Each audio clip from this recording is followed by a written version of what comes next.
भगवानगडाचे महंत नामदेव शास्त्री यांनी धनंजय मुंडेंची पाठराखण केली। यावर बीडचे खासदार बजरंग सोनवणेंनी प्रतिक्रिया दिली, त्यांची भूमिका मांडली। मात्र कोण गुन्हेगार आहे कोण नाही हे ठरवण्याचा अधिकार पोलीस यंत्रणा आणि न्यायालयाला आहे असं सोनवणे म्हणाले। तर संतोष देशमुख हत्या प्रकरणात ईडी आणि सीबीआयने चौकशी करावी अशी मागणीही सोनवणेंनी केली आहे। खासदार बजरंग सोनवणे यांच्याशी संवाद साधले आमचे प्रतिनिधी प्रशांत लीला रामदास यांनी। भगवानगडावरील महंत धनंजय मुंडेंची पाठराखण करतात। त्यांच्या संतोष देशमुख प्रकरणामध्ये त्यांच्या मनात आरोप प्रत्यारोप होत आहे। धर्मानी किंवा जातीनी यात सहभाग होण्याची गरज आहे का असं वाटतं तुम्हाला? हे बघा, भगवानगड हा आमच्या दोन्ही जिल्ह्याच्या बॉर्डरला, तसं नगर जिल्ह्यातच असणारा, पण त्याचं सर्व प्रस्थ सर्व अधिक बीड जिल्ह्यात असणारा हा गड आहे। आणि तिथं जे महंत आहेत ते महंत, त्या भगवानगडाचे महंत खूप थोर महंत आहेत।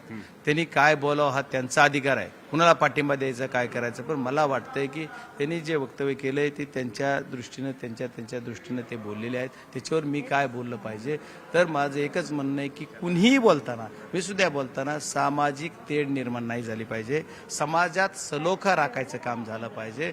आणि जे गुन्हेगार प्रवृत्ती आहे त्याला सुटला नाही पाहिजे। आणि कुणाला गुन्हेगार आहे कुणाला नाही गुन्हेगारी सिद्ध करायचा अधिकार कोर्टात आहे, पोलिसांना तपासायचा अधिकार आहे। धनंजय मुंडे खंडणीखोर नाही असंही ते म्हणतात। नाही, आम्ही कुठं म्हणलं खंडणीखोर आहेत? आम्ही धनंजय मुंडे खंडणीखोर किंवा त्यांच्यावर आरोप कुठे केलेत? आम्ही जे म्हणतो की संतोष देशमुख यांच्या खुनामध्ये जे जे कुणी आहेत, जे लागे बांधे जिथपर्यंत आहेत तिथपर्यंत या सर्वांना शिक्षा झाली पाहिजे, त्यांना फाशी झाली पाहिजे। आणि खंडणीखोर जो आहे तो मास्टर माइंड आहे याच्यातला। आणि मग खंडणीखोर जे ती खंडणीखोर जे एवढ्या मोठ्या प्रॉपर्ट्या जमविल्यात, पुण्यात आहे, नगरमध्ये आहे, लातूरमध्ये आहे, बीडमध्ये तर आहेच, बीड जिल्ह्यातल्या सगळ्या शहरात आहे, मुंबईत आहे, आणखी कुठं बाहेर देशात अमेरिकेत आहे काय असं सांगितलंय। म्हणजे आणखी एवढ्या प्रॉपर्ट्या जमल्यात, तर या प्रॉपर्ट्या कुठून आल्या? एवढ्या महागाड्या गाड्या, 18-18, 20-20 गाड्या।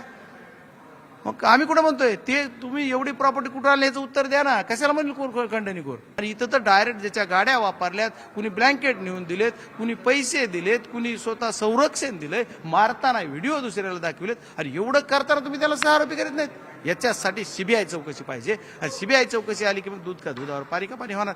संतोष देशमुख हत्या प्रकरणामध्ये आता ईडीने सुद्धा सहभागी होऊन नोटीस का दाबल्या गेली आणि त्याच्या संपत्ती ज्याच्यामधले आरोपी आहे त्या आरोपींची संपत्ती किती आहे याची चौकशी होण्याची गरज आहे असं त्यांनी म्हटलं आहे। आणि सोबतच नामदेव शास्त्री यांनी जे वक्तव्य केले त्यावर देखील त्यांनी प्रतिक्रिया दिली आहे। नवी दिल्लीहून व्हिडिओ जर्नलिस्ट राम नरेशसह प्रशांत रामदास, न्यूज 18 लोकमत। भगवानगडावर मुक्कामी आलेल्या मंत्री धनंजय मुंडेंनी राजीनाम्यावरही भाष्य केलंय। माझ्या राजीनाम्यापेक्षा देशमुखांना न्याय देणं महत्त्वाचं असल्याचं त्यांनी सांगितलं। तसंच विरोधकांवर जोरदार पलटवार केलाय। संकट आज आलेलं नाही तर 53 दिवसांपासून मला टार्गेट केलं जाते असाही आरोप त्यांनी विरोधकांवर केला। देशमुखांच्या मारेकरांना फाशी द्या अशी मागणी मुंडेंनी केली आहे। भगवान बाबांनी माझ्या मागे शक्ती उभी केली याबद्दल त्यांनी नामदेव शास्त्रींचे आभार मानले। संघर्षाच्या काळात भगवानगड माझ्या मागे उभा राहिला याबद्दल त्यांनी कृतज्ञता व्यक्त केली। अनेक वर्षांनंतर गडावर आलो, मंत्री झाल्यानंतर गडावर येण्याची इच्छा होती असंही मुंडेंनी सांगितलं। एक लक्षात घ्या, हे संकट आज आलेलं नाहीये, 53 दिवसापासून आपण पाहताय। आज 53वा दिवस आहे की ही इलेक्ट्रॉनिक मीडिया, सोशल मीडिया ह्या सगळ्या गोष्टी या ठिकाणी मला टार्गेट करून एक ट्रायल चालवलं जातंय, मीडिया ट्रायल ज्याला आपण म्हणतो। आणि त्या मीडिया ट्रायल मध्ये कुठेही मी कधीही 3 महिन्यात या 53 दिवसामध्ये एक शब्द, एक अवाक्षर शब्द मी बोललेलो नाही। त्यामुळं संकट 53 दिवसाचं होतं, या 53 दिवसात कधीही मला इथे येता आलं। काही जण राजकारण करत असतील तर ते राजकारण फक्त माझा राजीनामा घेण्यापुरतं आहे का स्वर्गीय संतोष देशमुखला खऱ्या अर्थानं न्याय देऊन ज्यांनी कोणी अशी निर्गुण हत्या केलेली आहे त्यांना फासावर लटकवणं महत्वाचं आहे का माझा राजीनामा घेऊन एका समाजाला, मला या पद्धतीने टार्गेट करून त्याचा फायदा घ्यायचा, हा ज्याचा त्याचा विचार करण्याचा भाग आहे। माझं सरळ मत आहे की या बाबतीत जे कोणी गुन्हेगार असतील त्यांना फासावर लटकवलं।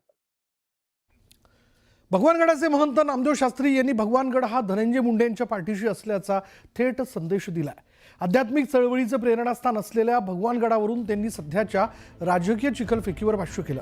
बीड प्रकरणामध्ये धनंजय मुंडे यांना जाणीवपूर्वक बदनाम केलं जात असल्याचं महंत नामदेव शास्त्री महाराज यांनी म्हटलंय आणि यामध्ये समाजाच्या आडून मोठं राजकारण होत असल्याचा आरोपही त्यांनी यावेळी केला. तसंच काही राजकीय नेते जाणीवपूर्वक या प्रकरणाच्या आडून धनंजय मुंडे यांना बदनाम करतात आणि या राजकारणामुळे समाजामध्ये मोठी तेढ निर्माण होते असंही महंतांनी स्पष्ट केलं. त्यामुळे आता भगवानगडाचे महंत धनंजय मुंडे यांच्या पाठीशी उभे राहिल्यानं नव्या राजकीय चर्चांना उधाण आलं.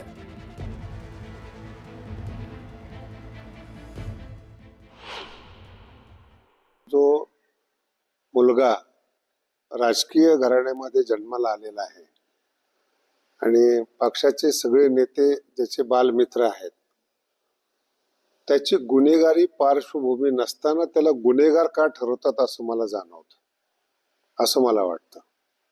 कारण की इतक्या वर्षापासून तो जवळ आहे, गोपीनाथरावांचा पुतण्या आहेत, सगळ्या नेत्याबरोबर तो राहिलेला आहे आणि त्याची पार्श्वभूमी ही गुन्हेगाराची नाहीच आहे. त्याला जाणीवपूर्वक गुन्हेगार ठरवत आहे असं मला वाटतंय.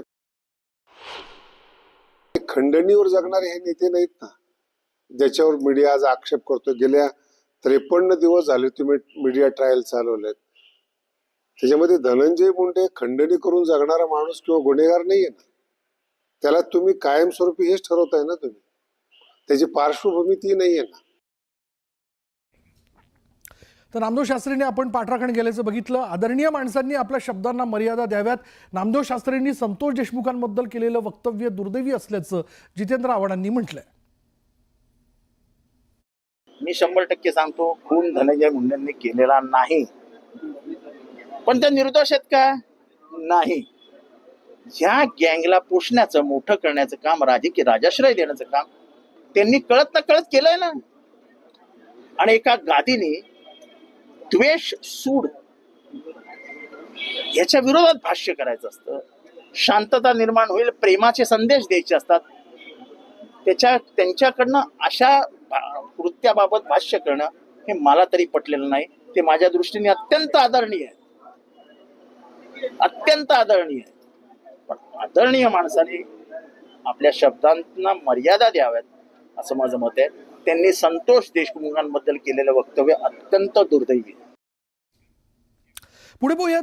पश्चिम रेल्वेची वाहतूक विस्कळीत झाल्याचं कळत आहे. महालक्ष्मी स्थानकादरम्यान तांत्रिक बिघाड झालेला चर्चगेटहून विरारकडे जाणाऱ्या स्लो ट्रॅकवर बिघाड झाल्याचं कळत आहे. पश्चिम रेल्वेच्या स्लो ट्रॅकवरील गाड्या आता उशिरानं धावत आहेत. महालक्ष्मी स्थानकादरम्यान तांत्रिक बिघाड झालेला आहे आणि हा बिघाड झाल्या कारणाने आता चर्चगेटहून विरारकडे जाणाऱ्या स्लो ट्रॅकवरती वाहतूक जी आहे ती धीम्या गतीनं सुरू आहे किंवा ती आता वेगळ्या ट्रॅकवरनं वळवण्यात येऊ शकते. पश्चिम रेल्वेच्या स्लो ट्रॅकवरील गाड्या ज्या त्या उशिरानं धावत आहेत. तर मस्साजोगचे सरपंच संतोष गायकवाड यांच्या हत्या प्रकरणात अवघा महाराष्ट्र पेटवणाऱ्या सुरेश धस यांना बुट्ट्या गायकवाड हत्याकांडा प्रकरणी अटक करण्याची मागणी वकील गुणरत्न सदावर्ते यांनी केली आहे. संतोष गायकवाडची हत्या सुरेश धस यांच्या शेतात झाली होती का असा सवाल गुणरत्न सदावर्तेंनी विचारलाय. भास्कर केंद्रे हे तपासावरील अधिकारी असून ते मुख्य साक्षीदार असल्याचं त्यांनी म्हटलंय. मागास समाजाशी संबंधित माणसाला म्हणजे कशा प्रकारे